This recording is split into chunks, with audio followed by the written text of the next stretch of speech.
કરીશું અને આ મીઠો કડ્યો સ્વાદ આપણા વર્તનમાં, આપણા મનમાં ઉજાગર રાખીશું અને એ વિશ્વાસ અમે તમારી સમક્ષ રાખીએ છીએ કે હવે પછીના વર્ષોમાં પણ તમારું ફ્યુચર, તમારું ભવિષ્ય આ જ રીતે પ્રકાશિત રહે, તમે મહેકતા રહો.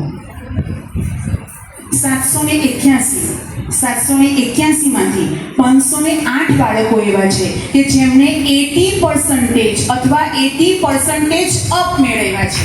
એટલે આ બહુ મોટી સિદ્ધિ કહેવાય કે 781 માંથી 508 બાળકો, તો એ લોકોના 67% નહીં, 80% ઉપર એમણે પ્રાપ્ત કર્યા છે. એટલે એમાં જો આમ ધ્યાનથી જોઈએ ને, અમે સર ને અમે બધા બેઠા હતા એટલે મેડમ એવું કીધું કે એટલે એવું કહી શકાય કે એવી સ્કૂલની જેટલી સ્ટ્રેન્થ છે એમાંથી 3 સ્ટુડન્ટે 2 સ્ટુડન્ટના 80% છે. અને બીજી રીતે જો ક્લાસરૂમની દ્રષ્ટિએ જોઈએ ને આપણે, તો ક્લાસરૂમમાં એક બેન્ચ પર 3 સ્ટુડન્ટ બેસેલા હોય, એક બેન્ચ પર 3 સ્ટુડન્ટ બેસેલા હોય, તો 3 માંથી દર 2 સ્ટુડન્ટના 80 અપ છે. દેવોની ભાષા અને સંસ્કૃત ભાષાની અંદર પણ 32 બાળકોએ વિક્રમ સર્જ્યો છે. 32 બાળકોના 100 માંથી 100 માર્ક્સ આવ્યા છે.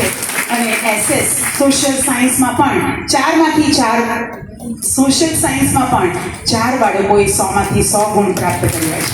Congratulations to all. Highest marks 98 છે અને ઇંગ્લિશમાં પણ ઘણા બધા બાળકોના 99 માર્ક્સ હાઈએસ્ટ છે. 99 માર્ક્સ, એટલે એક જ માર્ક કટ થયો હોય એવું લાગે, એ પણ આપણો જ હતો. જોઈએ હવે આપણે રિઝલ્ટ ત્યાં થોડી ઝાંખી લીધી. હવે ફર્સ્ટ, સેકન્ડ, થર્ડ નંબરથી આપણે અહીંયા નવાજીત કરીશું. બાળકોને સર્ટિફિકેટ, મેડલ, પુસ્તક આપીશું. આ તમારા માટે ઓછું છે, તમે જે મહેનત કરી છે એના માટે તમે અમને ઘણું બધું આપ્યું છે, તો એક નાનકડો પ્રસાદ તમને વેચીએ છીએ એવું આપણે માની શકીએ. પેરેન્ટ્સ સાથે અહીંયા આવવા વિનંતી છે. 10 જીવન પ્રીત પટેલ, પ્લીઝ સંદીપ કુમાર.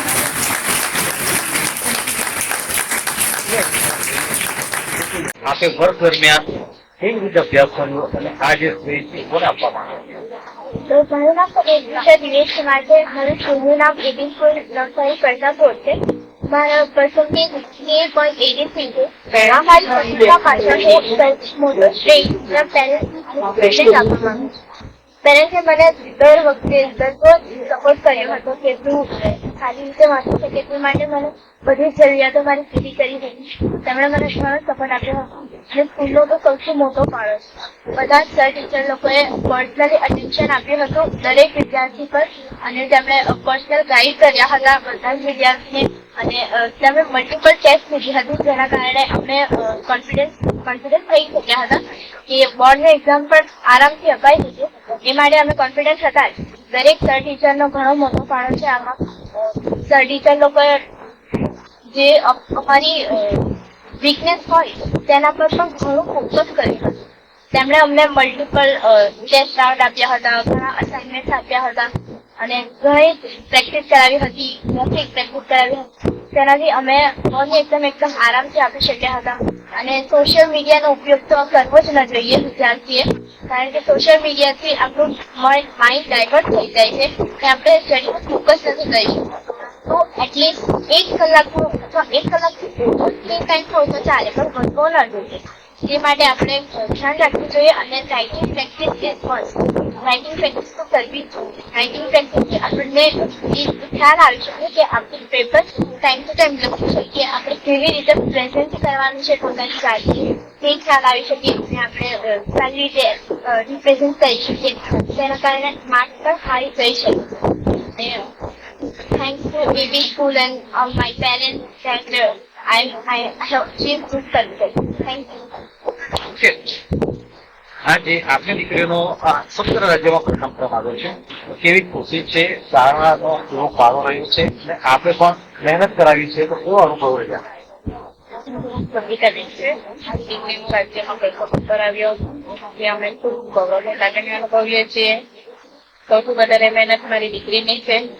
એ વધારે મહેનત કરી વાંચવામાં, એને વાંચેલું લખી જાય અને એ રીતે એને બરાબર તૈયારી કરી. શાળાએ પણ ખૂબ મહેનત કરાવી. એ લોકોની અઠવાડિયા ટેસ્ટ થઈ.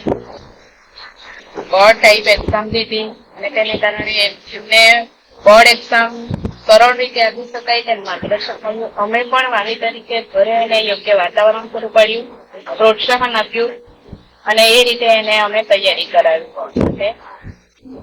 કેવી ખુશી છે? અમને ખૂબ ખુશી થાય છે કે આજે અમારી દીકરી બોર્ડમાં પ્રથમ આવી. હવે ગામડાની દીકરી આજે બોર્ડમાં ગુજરાત રાજ્યમાં પ્રથમ આવી એટલે અમને ખૂબ આનંદ થાય છે. એના શું સપનાઓ છે આગળ ભણવા માટે? આગળ વધવા માટે એને એન્જિનિયરિંગ લાઈનમાં આઈઆઈટી નું સપનું છે એનું. તો પૂરું કરાવશો? હા, એની દરેક ઈચ્છા અમે પૂરી કરવા માટે તૈયાર છીએ. Thank you. कर हर मैदान फतेह ओ बंदिया, कर हर मैदान फतेह।